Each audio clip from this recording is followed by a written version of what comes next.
Bonjour à tous, très heureux de vous retrouver. Une nouvelle session du MAG, vous le savez, 30 minutes consacrées à l'éducation de vos enfants. À chaque fois une thématique forte, une initiative sur le plan local ou national, toujours avec Alix Nguyen. Salut Alix. Salut Patrice. Je crois que tu aimes bien l'économie. J'aime bien l'économie, moi. Il me semble, ouais. Très affûté sur les questions économiques, ça tombe bien. On en parle pendant 30 minutes. Aujourd'hui, voici le sommaire. C'est une initiative pour le moins inédite, le premier forum économique des banlieues. Ça se passe à Paris les 17 et 18 septembre prochains. Ça va arriver très vite. Des idées, beaucoup d'énergie. Aussi un double objectif, on en parle avec le créateur de ce Davos des banlieues dans un instant. Dans le MAG, quel état des lieux pour les QPV? De quel tissu économique parle-t-on? Pourquoi ce forum pourrait-il véritablement changer la donne pour ces quartiers? Quel lien entre intégration économique et sociale? Là aussi, on en parle avec notre invité. Puis il y a une loupe, comme d'habitude, dans le MAG. Et la loupe, c'est avec Alix. On parle de... Oui, je vous parle de Time to Start, une association qui accompagne les entrepreneurs des quartiers défavorisés. Time to Start avec un... Avec un 2 au milieu. On y va.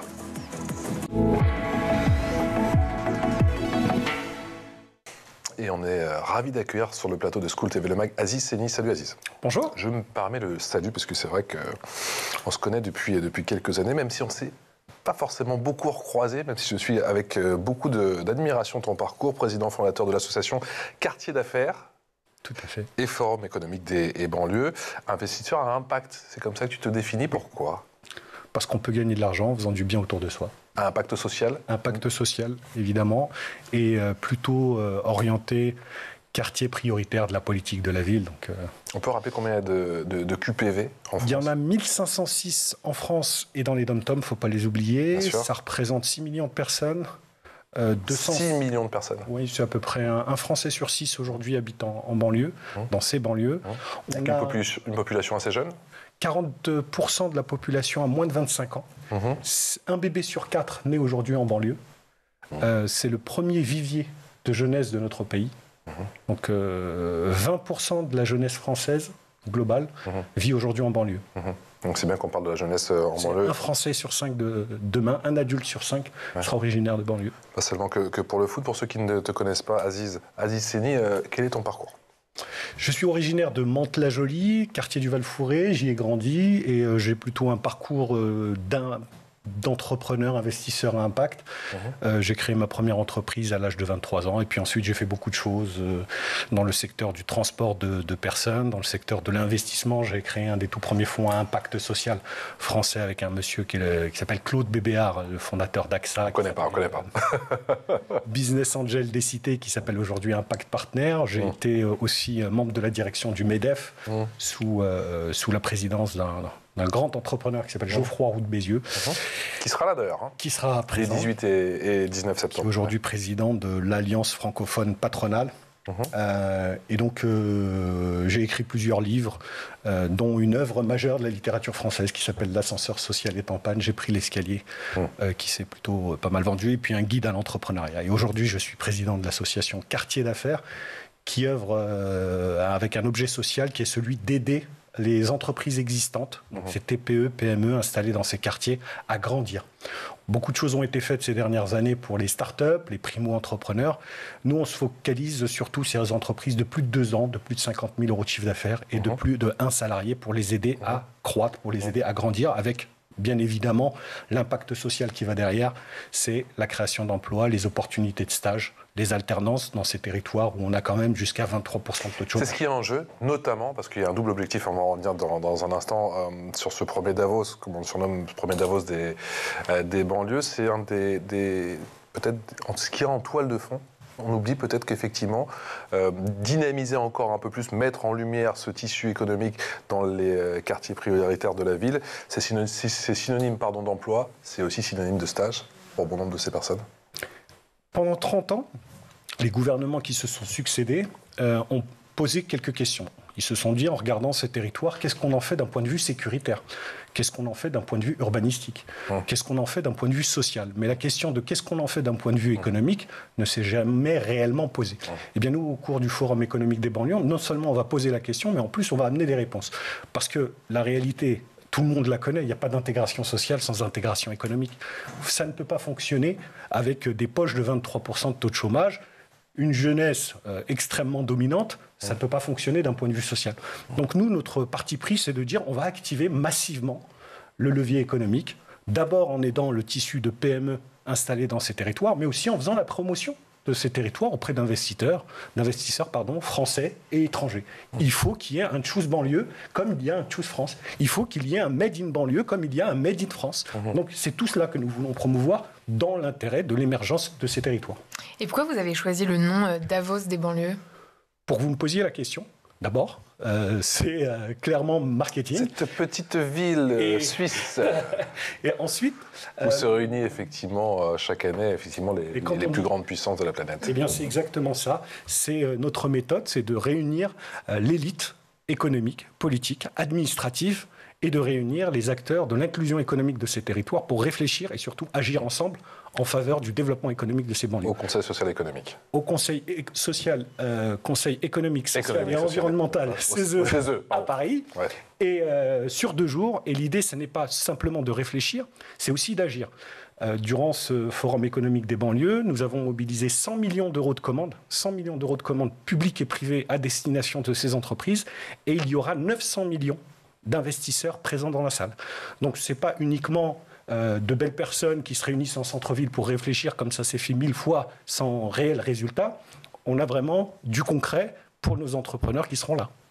Aziz Henni, tu as dit tout à l'heure que les politiques de la ville, les politiques concernant la banlieue étaient toujours opérées avec un certain angle, un certain prisme. Combien on va mettre dans les banlieues, ça n'a jamais été considéré, j'ai envie de dire, comme un investissement avec un retour sur investissement.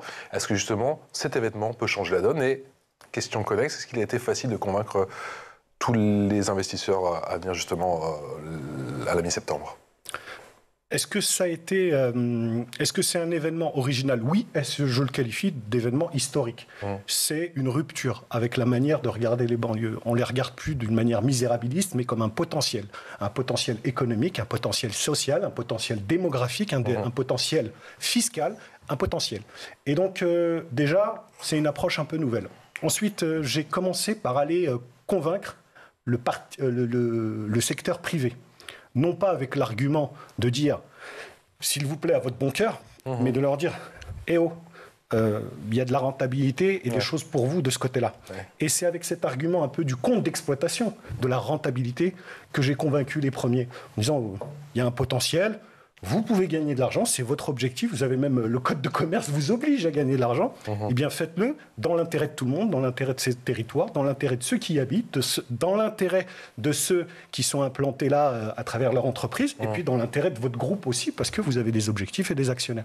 Toutes les parties prenantes doivent être gagnantes. Mais au final, c'est du win-win, c'est ça? C'est du win-win, et du win-win aussi pour les collectivités, parce qu'une entreprise qui se développe, c'est une entreprise qui va payer plus d'impôts, des recettes fiscales dans des territoires pauvres, pouvoir financer plus de projets sportifs, culturels, d'aide aux devoirs, etc. Donc c'est une sphère, un circuit positif qui se crée avec le levier économique, et je le redis, un levier qu'on n'a pas suffisamment utilisé jusqu'à maintenant. Le levier économique, est-ce qu'on sait quelles peuvent être les retombées après un événement pareil, justement? On a des projections, est-ce qu'on a des prévisions? Je crois qu'on est très concret. 100 millions d'euros de commandes publiques et privées, ça veut dire 100 millions d'euros de chiffre d'affaires supplémentaires pour les entreprises qui seront là.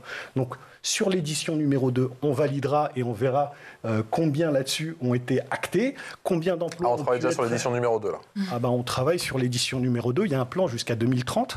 D'accord. Mais je ne vais pas déflorer mon discours d'ouverture. Et entre chaque édition, comment est-ce que vous envisagez de pérenniser les actions d'un Davos? L'idée, c'est de mesurer, en fait, sur chaque Davos, de mesurer ce qui a été fait par rapport au précédent. En termes d'actes, de signature de contrats sur le chiffre d'affaires, en termes d'investissement, les montants investis, et puis, bien évidemment, l'association Quartier d'affaires qui porte le Forum économique des banlieues a un rôle d'influence. On va publier un livre blanc qui sera un recueil... Parce que double objectif, donc les 100 millions et le livre blanc. Et le livre blanc. Le livre blanc, c'est le fruit de la réflexion de tous les speakers, de tout ce qui aura été dit sur les tables rondes, les propositions des grands groupes, des politiques, des administratifs, des acteurs locaux, des entrepreneurs eux-mêmes. Et l'idée, c'est que l'association porte ces propositions auprès des pouvoirs publics, auprès des grands groupes, parce là, il s'agit de partenariats publics-privés, pour essayer de mettre en place ces propositions. Et on retrouve quel type de secteur ? Chez les grands groupes ou chez les... Non, plutôt les entreprises et quartiers. On a de tout. Ça va de l'entreprise de développement informatique en passant par la logistique, le transport. On a du BTP, de la construction. Des startups aussi. C'est des entreprises de plus de 2 ans. Donc, il faut qu'elles soient déjà un petit peu structurées pour pouvoir répondre aux appels d'offres et au référencement auprès des grands groupes. Donc là, notre sujet, il est plutôt sur la TPE, PME existante. Mais les entrepreneurs start-upers sont les bienvenus pour pouvoir préparer leur avenir, développer leur réseau. Quand est-ce qu'on se décide de franchir le pas, de sauter dans le vide au final? Et quelles ont été les principales contraintes pour monter un tel projet? J'ai d'abord créé l'association Quartier d'affaires en me disant on va accompagner à la croissance, mais j'ai trouvé que ce n'était pas suffisant, qu'il fallait poser à un moment donné un débat national sur cette croissance des territoires. Et on a tous une ressource qui est extrêmement précieuse qui s'appelle le temps. Et je me suis dit, quitte à dépenser du temps, autant voir la chose la plus grande possible. J'ai regardé ce qui se faisait en France, à l'international. Ça se fait à l'international, ça d'ailleurs? Ça s'appelle le Davos en Suisse, le World Economic Forum. Et c'est là-dessus que je suis parti, en faisant un bunch, en regardant comment ils s'organisaient, et en l'adaptant, en disant, la méthode est simple, on réunit les plus grands, les plus forts, les plus à même de pouvoir faire bouger les lignes, dirigeants de grandes entreprises, on a... le groupe Accor, on a L'Oréal, on a Google, on a Microsoft, on a Accenture, pour ne citer que. Les grandes administrations, Caisse des dépôts, Banque des territoires, BPI France, l'ANCT, les politiques, tous les présidents de groupes parlementaires ont été invités, un certain nombre ont déjà donné leur accord, ils seront présents, on a des anciens ministres, on a Najat Vallaud-Belkacem ou Hervé Novelli qui seront présents, et des acteurs de l'inclusion économique, Mosaïque RH, Les Déterminés, Life for Good, Sport dans la ville, des gens des organisations qui sont implantées au niveau national, qui sont connues et reconnues depuis très longtemps pour le travail qu'ils font. Donc tout ce petit monde réuni pour réfléchir et agir ensemble. C'est pas ouvert au grand public par contre? Non, c'est un forum économique. C'est un forum économique, donc, et tu l'as précisé, effectivement, il faut avoir plus de 2 ans d'ancienneté pour pouvoir participer. Est-ce qu'il y a des sociétés, des jeunes entreprises qui ont essayer de pousser un petit peu la porte en se disant que c'était une initiative peut-être... Les inscriptions sont ouvertes à tous. Tout le monde peut s'inscrire, tout le monde peut venir. C'est simplement sur la dimension investissement et la dimension mise en relation avec les responsables d'achat qui seront présents, où là, effectivement, il y a 2-3 critères à avoir. C'est pas tout à fait calibré pour les startups. Mais tout le monde est le bienvenu. Pourquoi? Parce qu'une startup, c'est la petite boîte d'aujourd'hui qui sera peut-être la grande boîte de demain. Et donc, l'entrepreneur qui a une startup peut s'inscrire, peut venir, faire son réseau, écouter, prendre de l'expérience, prendre du réseau, discuter avec un directeur d'achat, parce que s'il a 1 an et demi, dans 2 ans, il sera tout à fait à même de pouvoir commencer à répondre à des appels d'offres structurants et donc préparer son avenir. Est-ce que les entreprises étrangères sont plus ouvertes sur ces questions de quartiers prioritaires et de dynamique économique dans ces quartiers? Forcément, on a un prisme culturel. Et ça ne va pas vous étonner si je vous dis que les anglo-saxons sont plus à même de regarder les choses de manière peut-être plus financière que d'autres entreprises. Il y a un prisme anglo-saxon. Indéniablement, les GAFAM, par exemple, ont des programmes aux États-Unis et ailleurs dans le monde qui sont déjà très pushy par rapport aux programmes que peuvent avoir les grands groupes. Mais les grands groupes français sont en train de rattraper leur retard. Et j'en veux pour preuve tous ceux qui ont accepté de participer. Oui, tous ceux que tu as cités, effectivement. On sait on va commencer par L'Oréal, je sais. Effectivement. Alix. Et donc le discours pour attirer des investisseurs français ou anglo-saxons, par exemple, n'est pas le même? Ah si, parce que les arguments sont les mêmes à partir du moment où on est sur un territoire avec ses règles. Donc l'argument, il est le suivant. Investissez en banlieue parce que c'est rentable. On n'a pas fait Quai d'Orsay en LP2, donc on y va strict to the point, comme disent les Anglais. Investissez là parce qu'il y a de l'argent à faire. Je dis aussi aux investisseurs français, si vous ne le faites pas, ne vous plaignez pas si des investisseurs chinois, moyen-orientaux, américains arrivent et prennent les places. Et comme tous les marchés, c'est les premiers arrivés et les premiers servis. Ce qu'on peut regretter, c'est que ces dernières années, il n'y a pas eu d'organisation, et c'est ce qu'essaye de faire Quartier d'affaires, pour structurer d'un point de vue marketing la banlieue comme produit d'investissement et toujours pas d'organisation. France aurait dû le faire. Choose France aurait dû le faire, mais Choose France, nous proposons, c'est une de nos propositions, c'est de dire au sein de Choose France, il faut une petite brique. La France, c'est quoi? C'est sa richesse, qu'est-ce que c'est? Ce sont ses territoires, divers et variés. La ruralité, les centres-villes et les banlieues. Et dans ces banlieues, il faut une... Dans ces banlieues, il y a la Californie, a dit Emmanuel Macron. Je pense que les derniers relais de croissance en France sont à la fois dans certaines zones rurales où il y a encore de la place et des choses à faire, et en banlieue, parce que la première richesse d'une économie, c'est sa démographie. On l'oublie souvent. L'avenir, c'est la jeunesse, et c'est pour ça qu'on le dit comme ça. Et aujourd'hui, la dynamique démographique, elle est en banlieue.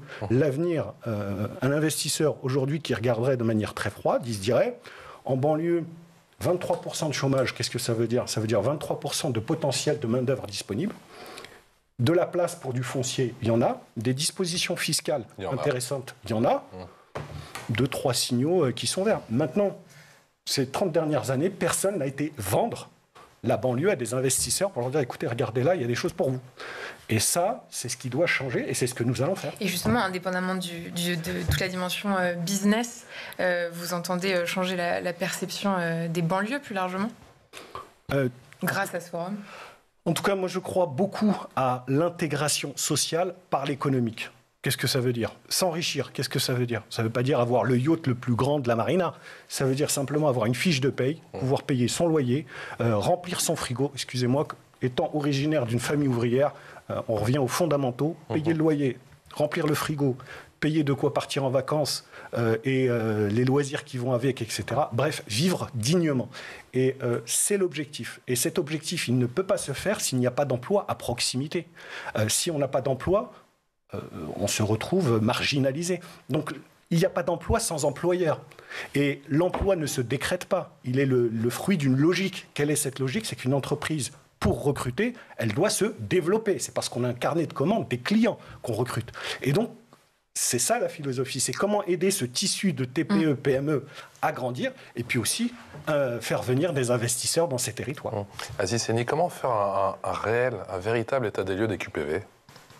On le connaît? Oh oui, il a été fait mille fois. L'INSEE, on a la Cour des comptes, les différents ministères de la ville qui se sont succédés, les différents ministres de la ville qui se sont succédés ont tous eu un rapport sur l'état des lieux. On sait quasiment tout. La situation sociale, la situation sécuritaire, la situation économique, l'état du foncier. On a un état de lieux. Sur le plan économique, on a accès à toutes les données. Ouais. Tout à fait. Il y a juste un regret. Nous, on met en avant ce chiffre-là. C'est plutôt dans les éléments de langage. Ces dernières années, on nous explique que la banlieue coûte à l'État.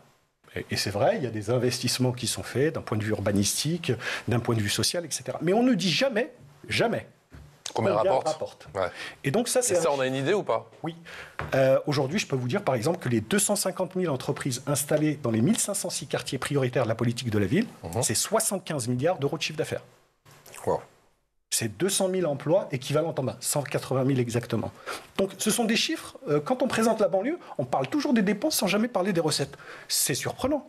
Eh bien, pour plus de justesse et plus de justice, nous, on a rééquilibré ce compte d'exploitation en disant, on parle des recettes, très bien, il y a beaucoup de choses qui sont faites, effectivement, on ne va pas le nier, ça existe, et il y en a besoin pour récupérer le retard. Mais parlons aussi de ce que la banlieue rapporte à l'État. Donc si je comprends bien, parce qu'on parlait de marketer et de mieux vendre, entre guillemets, la banlieue, il faut avant tout avancer ces chiffres-là et peut-être demander à Bercy de les mettre en avant aussi? Parce que Bercy les a. Bercy les a, Bercy nous a beaucoup aidés. D'accord. Il fallait les solliciter. On les a sollicités, ils nous les ont donnés. Il n'y avait pas de raison qu'ils ne nous les donnent pas. Mais encore fallait-il que quelqu'un s'y intéresse et qu'il les demande. Donc nous, ça nous intéresse, on les a demandés, on nous les a donnés. L'INSEE est à disposition aussi pour nous donner tous ces chiffres-là. Mais nous qui sommes issus de ce terrain, qui investissons, qui travaillons sur ce terrain-là, ça ne nous surprend pas. Le département du 93, qui est l'un des plus pauvres de France, est par exemple le 8e département de France en matière de cotisation sociale. Donc, quand on nous dit que la banlieue coûte, c'est vrai, mais de notre point de vue, elle rapporte plus qu'elle ne coûte. Et ça, c'est de nouveaux éléments de langage. Dire que la banlieue coûte, rapporte plus qu'elle ne coûte, c'est surprenant parce que c'est pas du tout ce qu'on a l'habitude. Et pourtant, les chiffres sont têtus. Que demandent ces entreprises aujourd'hui, ces TPE, ces PME, qu'est-ce qu'elles demandent aujourd'hui au quotidien? Elles ont besoin de quoi aujourd'hui? Elles ont besoin de grandir? Oui, besoin de grandir. Et je crois que ce dont elles ont besoin, c'est d'abord de la formation pour les dirigeants, pour les aider à grandir. Quand on veut faire grossir son affaire, eh bien, il faut grandir avec son entreprise. Ensuite, il y a les problématiques, j'ai envie de dire, classiques de TPE-PME. L'accès au financement, du carburant pour avancer. Donc du haut de bilan, du bas de bilan, du capital et de la dette, des investisseurs et de la banque, pour faire court, et de l'accès aux commandes. D'ailleurs, beaucoup de collectivités, par exemple, se plaignent qu'il n'y a pas beaucoup de TPE-PME qui répondent aux appels d'offres. C'est très technique, c'est très lourd, ça demande un savoir-faire. Donc, comment aider ces TPE-PME à mieux répondre aux appels d'offres? Se faire référencer auprès d'une entreprise du CAC 40, c'est un parcours du combattant. Les entreprises TPE-PME aimeraient bien travailler avec ces grands groupes du CAC 40, du SBF 120. Mais c'est compliqué, elles ne savent pas comment faire. Donc leur donner l'information, les aider, les accompagner, les conseiller. Pour celles qui sont très ambitieuses, aller s'installer à l'étranger. D'abord en Europe, puis par exemple sur le continent africain, ou se développer au Moyen-Orient ou en Afrique. Certains sont très ambitieux, certains passent le pas seuls, en se débrouillant, mais beaucoup craignent, se disent comment je fais. Ils n'ont pas les moyens de se payer les grands cabinets pour des études, etc. etc. Donc c'est tout ça dont ils ont besoin et qu'on essaye de leur apporter à travers Quartier d'affaires et le Forum économique des banlieues. Est-ce qu'il va y avoir une déclinaison? Alors j'ai compris, et je ne veux pas déflorer le suspense, il y aura donc il y aura ce premier événement, effectivement, il y en aura un deuxième, c'est en tout cas le but, en tout cas jusqu'à 2030. Est-ce qu'il y aura une déclinaison concernant l'orientation? Parce qu'on sait que l'orientation, c'est très important en France, et à commencer par ces quartiers. L'orientation. L'orientation de manière générale, l'orientation des jeunes qui ne savent pas forcément à quoi ils ont accès et surtout dans quel domaine ils veulent travailler. Alors sur cette première édition, on a été très focus diversité des achats. Diversification des fournisseurs, on a été nos interlocuteurs ont plutôt été les directions d'achat. Sur la deuxième édition, on a une brique RH, recrutement, formation qui va se développer. Je ne vais pas déflorer les partenariats, etc., etc. Mais forcément, quand on parle développement économique des banlieues, on a cette dimension de croissance des entreprises qui induit immédiatement recrutement, formation. Donc oui, nous aurons une brique supplémentaire pour la deuxième édition, beaucoup plus costaud et aussi costaud que celle que nous avons développée avec les directions d'achat et les grandes organisations qui sont structurées, les grandes associations de directeurs d'achat. On a parlé des grands groupes tout à l'heure, effectivement, qui vont accompagner avec brio cet événement. Est-ce qu'Aziz, tu as envie de mettre en lumière aujourd'hui des entreprises qui seront justement des entreprises qui sont issues de ces QPV et qui seront présentes à ton événement? Toutes les tables rondes. Le Forum économique des banlieues est organisé autour de 5 temps. 5 moments qui vont rythmer ces 2 jours. Des keynotes. Les keynotes, ce sont des grands chefs d'entreprise. Des présentations. Des présentations. Je ne vais pas vous donner les noms, puisqu'on va dérouler dans les prochaines semaines les grands noms, mais des capitaines d'industrie très connus qui vont venir pitcher et inspirer le public qui sera présent. On a des tables rondes.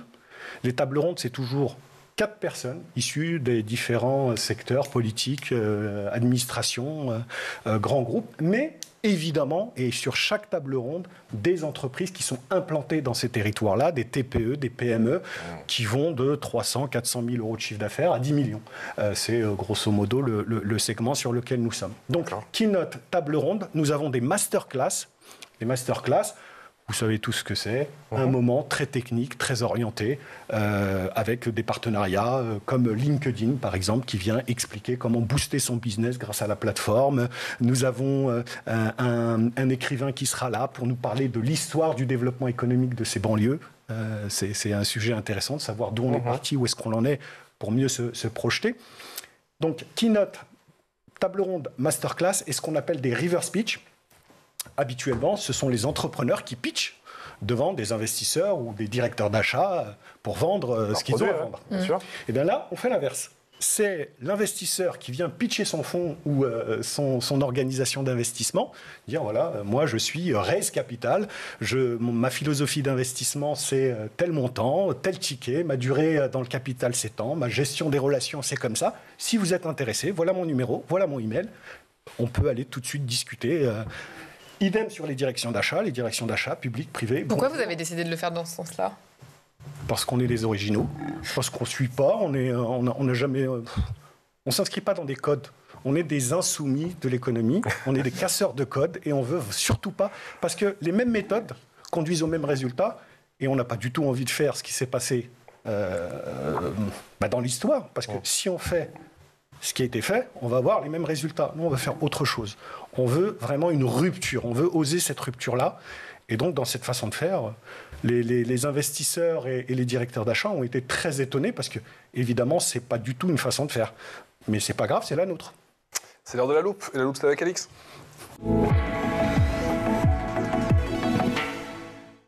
Alix, aujourd'hui, tu nous parles de Time to Smart. Non. Start. Time to Start, baby. Oh là là. Time to Start. Sorry. Une association qui accompagne effectivement les entrepreneurs des quartiers défavorisés. Et tout à fait, Time to Start, voilà, comme quoi, a vu le jour en 2016 grâce à l'initiative d'Awa Dramé, une jeune entrepreneuse de Seine-Saint-Denis. On écoute Anne-Laure Poulain, elle est chef de projet chez Time to Start et elle nous en dit plus sur la genèse de l'association. Time to Start est une association qui a été créée en 2016 par Awa Dramé, qui en est encore aujourd'hui la présidente. Tout est parti d'un constat, qui est que lorsque l'on grandit, lorsque l'on vit en quartier populaire, nous n'avons pas les mêmes chances d'accès au monde entrepreneurial, notamment pour des raisons de difficulté d'accès à un réseau professionnel, au financement, mais également à l'information. On ne connaît pas les dispositifs qui existent et qui nous permettent d'être accompagnés lorsqu'on lance son activité. Chez Time to Start, nous avons donc créé des programmes d'incubation, des programmes d'accompagnement qui permettent d'accompagner des porteurs de projets issus de quartiers populaires dans leur réussite entrepreneuriale. Nous nous adaptons au profil, nous nous adaptons aux besoins. Depuis 2016, nous avons accompagné plus de 300 personnes, ce qui représente plus de 250 entreprises et à peu près 180 emplois créés au sein des quartiers. Nous sommes fiers d'accompagner ces pépites entrepreneuriales au quotidien et de leur permettre d'avoir toutes les clés de la réussite de leurs projets. L'association propose 3 types d'actions. Premièrement, la sensibilisation avec notamment un concours de pitch organisé directement dans les cités pour repérer les talents. Time to Start propose aussi un accompagnement comprenant 2 séances de coaching individuel par mois, une plateforme d'e-learning, des micro-vidéos et des ateliers collectifs. Et enfin, un volet est dédié au financement avec un fonds spécialement destiné aux entrepreneurs. Les candidats sont sélectionnés après un entretien et une présentation devant un comité qui évalue la cohérence de leur parcours, leur motivation et l'impact potentiel de leur projet. Et puis il faut aussi mentionner Level Up, la première promotion d'un programme de mentorat féminin. Pitcher, ça s'apprend. Pitcher, ça s'apprend. Tout s'apprend. Il n'y a rien d'inné. Le talent... Avant de faire le reverse pitch, là. Non, tout s'apprend. Il y a des règles. On peut avoir des facilités oratoires, mais journaliste et prendre la parole devant une caméra, ça s'apprend. Faire du théâtre, ça s'apprend. Pitcher, ça s'apprend. Il y a des règles. Et il faut se préparer. Merci, Aziz Seni, le maître des horloges, d'être venu nous voir. Aujourd'hui, pour nous parler effectivement du premier Davos des banlieues. Aziz, s'il te plaît, on rappelle les dates. Le 17 et le 18 septembre, au Conseil économique, social et environnemental à Paris. Ouais. Le 17 et 18, il y a un site internet. Au CESE, pas au CSE comme j'ai dit, au CESE, s'il vous plaît. Il y a un site internet pour les inscriptions, feb2024.com. Merci beaucoup, Aziz. Aziz, c'est d'être venu nous voir pour parler de ce premier Davos des banlieues. Alix, je te retrouve demain. À demain. Pour mon plus grand bonheur. Excellente journée.